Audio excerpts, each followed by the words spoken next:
In 1904, in a building of the Manhattan Adventure Society in New York City, smoke suddenly started to pour out, prompting the fire department to break down the door to rescue those trapped inside.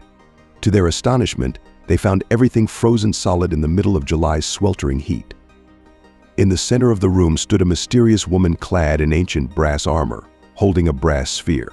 When her eyes opened, the frozen heads of the people exploded, and a ghost became trapped within the sphere, inscribed with an ancient language. Decades later, in the same New York City, Phoebe, along with her brother Trevor, their class teacher Gary, and their mother Callie, accidentally wreak havoc while trying to capture a sewer dragon ghost, causing significant damage to the city. They managed to trap the ghost in a ghost trap, but due to the extensive destruction, Mayor Warda reprimands Gary and Callie, imposing a ban on Phoebe's ghost-catching activities since she is under 18. He threatens to demolish their firehouse, where they currently live. Warda has been working since the first part to shut down the Ghostbusters. Gary and Callie, who are in love, live together in the firehouse.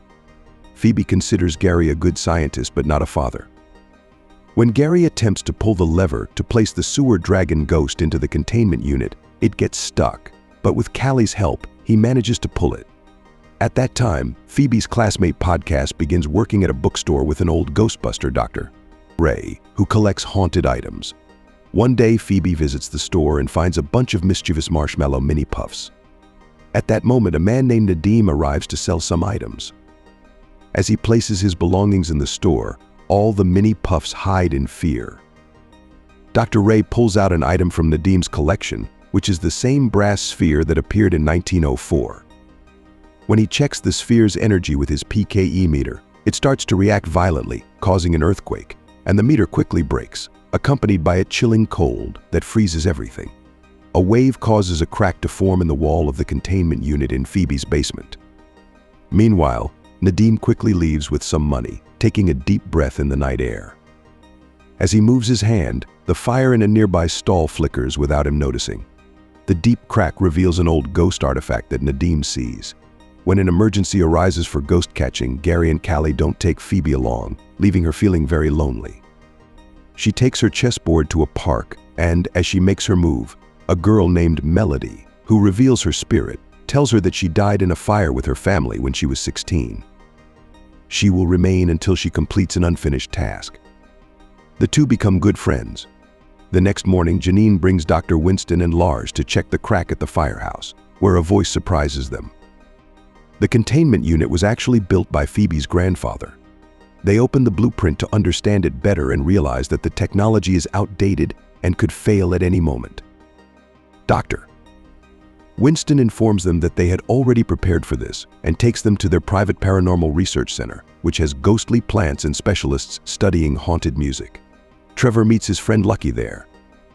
Dr. Winston has created a machine that can separate spirits from objects and has already upgraded the containment unit. They are also researching how to capture ghosts. Dr. Ray shows them a small ghost called the Possessor, explaining that it is very dangerous because it can possess inanimate objects and control them. They plan to extract the ghost from the brass sphere, but as Lucky and Lars work on it, an overload causes their power supply to fail.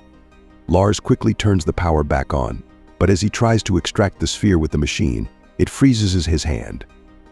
Next, Phoebe hears about a ghost in a cafe and rushes there with Podcast. When they arrive, she realizes it is Melody, but before Phoebe can understand more, the situation intensifies. Melody runs away, but later she follows Phoebe back to her house. When Phoebe invites her inside and shows her around, Melody ends up in the basement. Upon seeing the containment unit, she asks Phoebe what happens to ghosts inside it. Phoebe explains that it feels like their particles have scattered into space. Melody always carries a matchbox, and even after the last match is lit, it returns to her. After leaving, Melody hears some voices and responds that she is working on their task as quickly as possible. Then, while trying to understand the brass sphere, the Possessor is freed. Confused by this, Lucky, Lars, and Trevor head to Nadim's house. Nadim believes they can buy more things like the sphere, so he shows them his secret room, entirely made of brass, filled with ancient artifacts, including his grandmother's armor and animal skulls. Suddenly, Lucky's device picks up some ghostly signals from Nadim's body, prompting them to take him directly to the old Ghostbuster, Dr. Peter.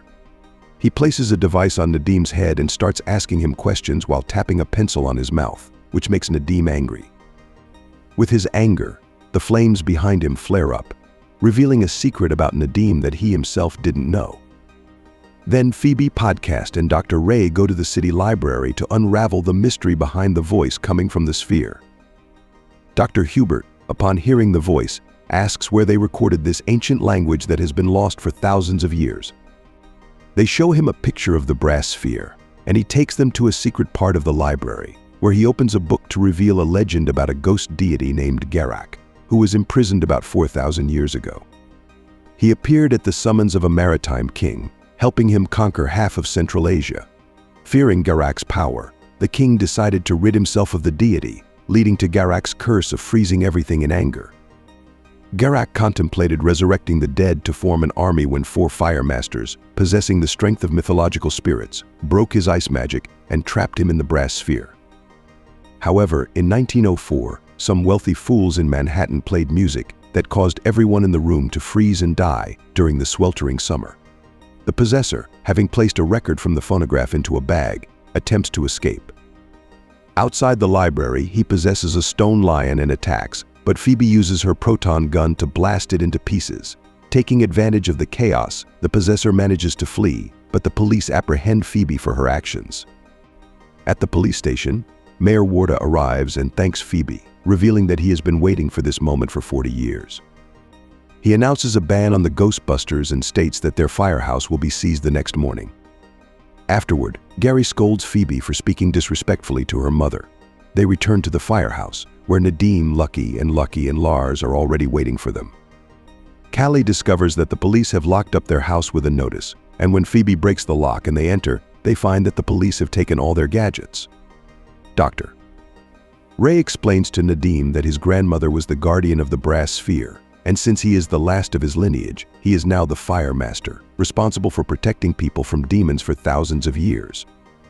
He gestures for Nadim to light a nearby candle, using a lighter, which Nadim initially thinks is a joke. However, when he points the lighter in the right direction, the flame follows, leaving him astonished. At that time, a sad and lonely Phoebe returns to the park with her chessboard to meet Melody. As they walk together, Phoebe tells her that she can separate her spirit from her body through a science experiment. She sets a 2-minute timer and manages to project her spirit. As a ghost, she appears before Melody, who gets teary-eyed and apologizes. At that moment, Garak awakens. Garak begins to chant ancient spells through Phoebe, who realizes he can only be freed if a living person recites the incantations. However, he cannot control any living human. Once Phoebe's spirit separates from her body, Garak can control her physical form. Melody gives Garak this opportunity because he can open a doorway to the other world, allowing her to see her deceased parents. As the spell completes, the brass sphere shatters, and as the 2 minutes elapse, Phoebe's spirit returns to her body, facing a now freed Garak. Just then, Lucky arrives and attacks him with her proton gun. Garak freezes the proton particles, rendering the proton gun useless, and then escapes. When the team returns home, they update each other on the situation. Meanwhile, Garak arrives at Nadim's house, retrieves the animal skulls from his grandmother's room, and reattaches one to his head. With his powers restored, he begins freezing the entire city. Dr. Ray informs the group that Garak will likely come to free the ghosts trapped in their containment unit to build his army. They prepare their gadgets to stop him, but Phoebe has an idea. She layers brass over every part of her proton gun, recalling that brass was effective against Garak in the past. The old Ghostbusters team gets ready to fight Garak. However, the possessor starts to cause chaos, and when he aims a proton gun at Trevor, Nadim uses his powers to redirect the laser, saving Trevor. Podcast then breaks the gun. Garak, now freezing the entire city, arrives at the firehouse, where all their proton guns fail against him.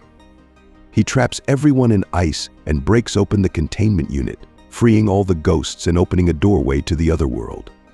Phoebe attacks Garak with her brass-coated proton gun, which has an effect on him, but he retaliates by freezing her as well. Just before he can finish her off, Melody lights the last matchstick she carries. Nadim, wearing his grandmother's armor, uses the flame from the match to attack Garak, and the heat frees everyone from the ice. Phoebe attacks Garak again with her proton gun, and the others rally around her. The original Ghostbusters head to the basement to activate the containment unit, pulling the lever to draw Garak inside. The unit starts pulling him in, causing his horns to break off, and he becomes trapped. Melody is released to help the Ghostbusters and gives Phoebe her match as a keepsake before her spirit dissipates into space. The ice across the city melts, and Mayor Warda returns to threaten them, but he has to back down when the townspeople support the Ghostbusters. They applaud Phoebe for her bravery, as she was once again responsible for saving the city. Just then, the sewer dragon flies overhead, and Phoebe, for the first time, calls Gary Dad as they chase after it together. In the mid-credit scene, we see Marshmallow Mini Puff steal a man's truck, and the movie ends here.